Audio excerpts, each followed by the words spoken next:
முத்துக்குமாரசாமி போன்ற நண்பர்கள் எல்லோருமே என்னுடைய நண்பர். அவர்கள் எனக்கு ஒரு கடிதம், எனக்கு ஒரு நண்பர் எழுதியிருந்தார், இப்படி நீங்கள் இந்த இது இங்கே வந்திருக்கிறது, நீங்கள் கொஞ்சம் யோசிங்க நீங்கள். அப்போ நான் யோசித்தேன். நான் யோசித்தேன், அது நான் சொன்னதான் இதனுடைய சுய விமர்சனம். நான் அந்த ஒரு சோமாரனை அப்பாவி இளைஞருக்கு சொன்னது தப்பு தான். அவ்வாறாக நான் ஏன் இதை சொல்லுறேன் என்றால், காலமும் அல்லது எங்களை சுற்றி இருக்கிறவர்களும் எங்களுக்கு சொல்லித் தருகின்றவர்களும் எங்களை இருந்தால் நாங்கள் சரியான பாதையில் செல்லலாம் என்பதுதான். இவ்வாறான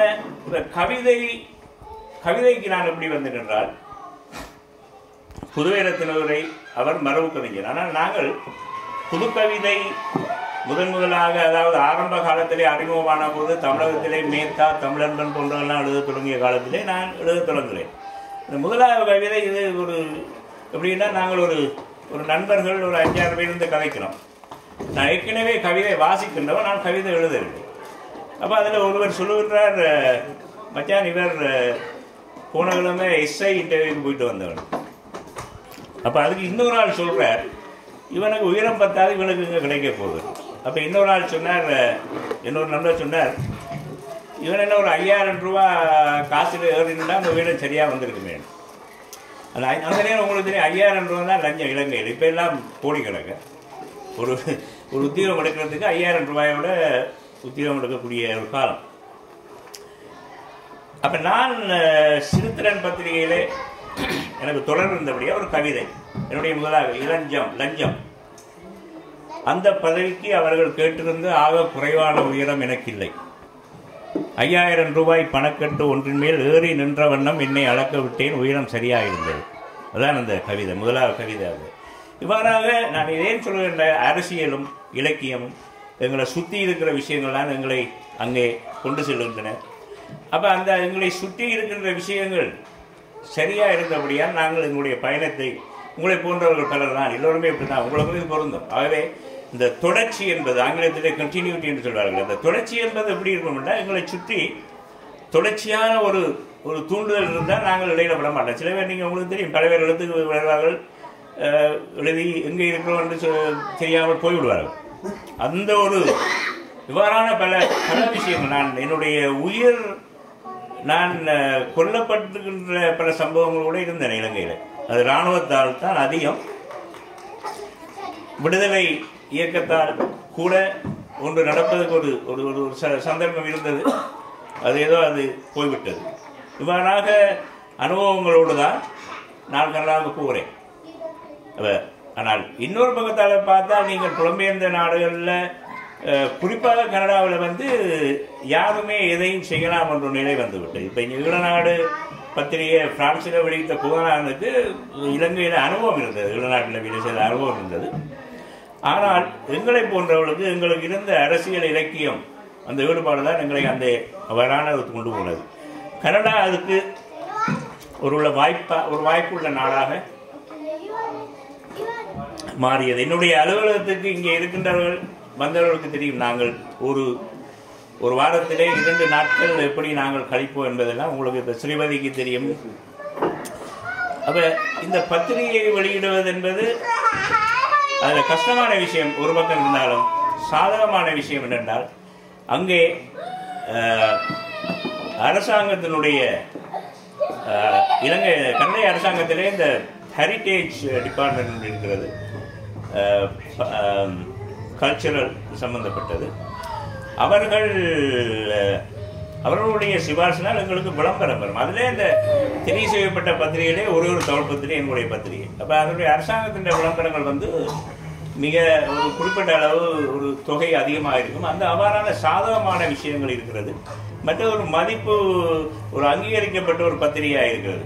அதுக்கு அப்பால் இப்போ எனக்கு இங்கே இங்கிலாந்தில் எப்படி இருக்கோ தெரியாது, கனடாவில் ஒரு தடவை கனடிய பிரதமர் ஸ்டீவன் ஹார்ப்பர் அவர் சொல்றார், இப்படிதான் சொல்றார், now I do understand, rather than the national newspapers, the Canadians they now read ethnic papers என்று சொன்னார்.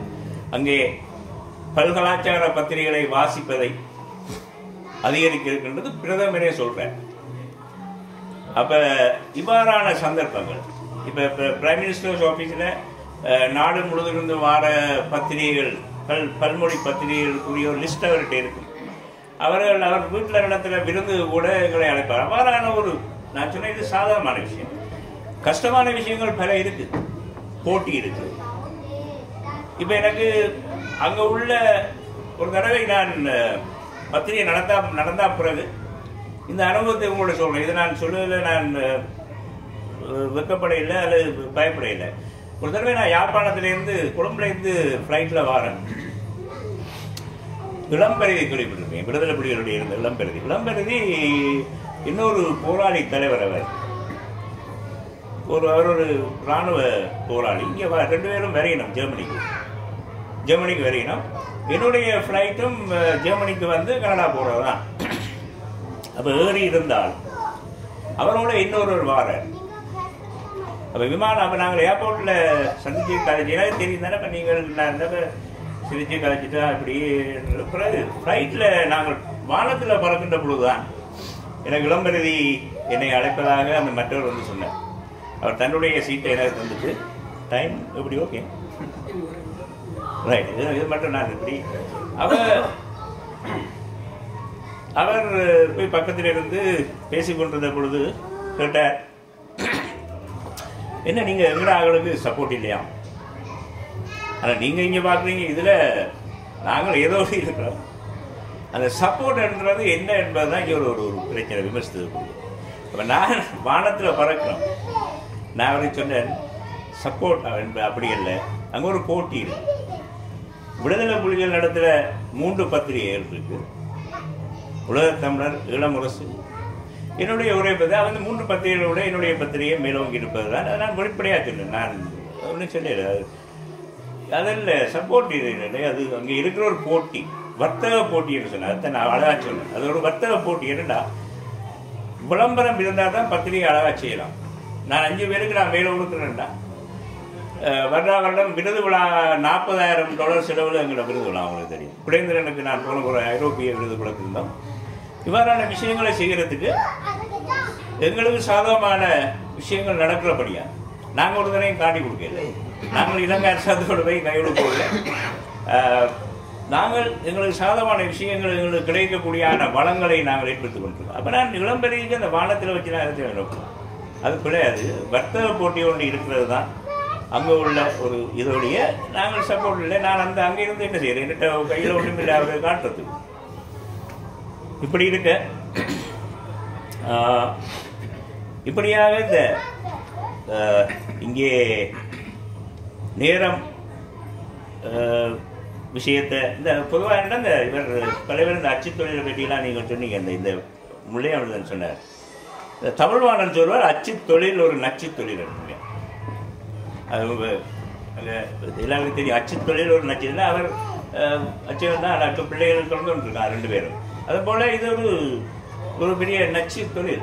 ஆனால் அதுக்கு அப்பால் அதுக்கு உள்ள இருக்கிற நல்ல தேனை போன்ற அந்த இனிமை அது எங்களுக்கு அது நுகர தெரியுது எங்களுக்கு. அதுதான் நாங்கள் இந்த கஷ்டங்களை எல்லாம் ஒரு பக்கம் நாங்கள் மறந்து அல்லது துறந்து இதில் இருக்கிற நல்ல விஷயங்களை தேனை போன்ற விஷயங்களை பருகிறதுக்கு இந்த அச்சு தொழிலில் இருக்கிறோம். அவர் முள்ளையானதை சொல்லும்போது இந்த உணர்ச்சி வசப்பட்டு சொன்னார். உண்மைதான், இந்த மாலையெல்லாம் இருக்கிறார், இந்த நாளையை அடிக்கிறார், கனடாவுக்கு எல்லாம் வருது, எவ்வளவு பணம் அங்கிருந்து வருதோ தெரியாது. ஆகவே நான் இந்த திரும்பவும் சொல்லுவாங்க என்னடா, இதில் இப்போ நெடுமாறன் ஐயா இதில் எங்களுக்கு முன்னுரை தந்திருக்கிறார். ஆனால் என்னுடைய நெருங்கிய நண்பரான கவிப்பேரரசு இதுக்கு ஒன்றும் தரமாட்டேன். எல்லா சொன்னார், கலைஞருடைய நட்பு கணக்கு இல்லாமல் போயிடும். ஏன்னா நான் கொண்டு போகிற ஒரு சாம்பிளில் ஒரு 10 கலைஞரை பற்றி ஒரு 3 இடத்துல நான் 3 ஆசிரியர்களே வெளியிருக்கிறேன். அவருக்காக நான் அதை புத்தகத்தை விட்டு எடுக்கல வழியில். அவர் சொன்னார், உங்களுக்கு அவர் கவிஞர் வைரமுத்து ஒரு நல்ல மனிதர், நல்ல நட்பை மதிக்கல. சொன்னார், உங்களுக்கு நான் கனடாவில் நடக்கிற வெளியீட்டு விழாவுக்கு ஒரு வாழ்த்துறை தரேன். இது நான் நினைக்கிறேன் வீடியோ இருக்கிறபடியா யூடியூப்ல போகலாம், அதை தடுக்கணும்னு நினைக்கிறேன். அது வைரமுத்து இதாக போயிடும். ஏன்னா அவர் என்னுடைய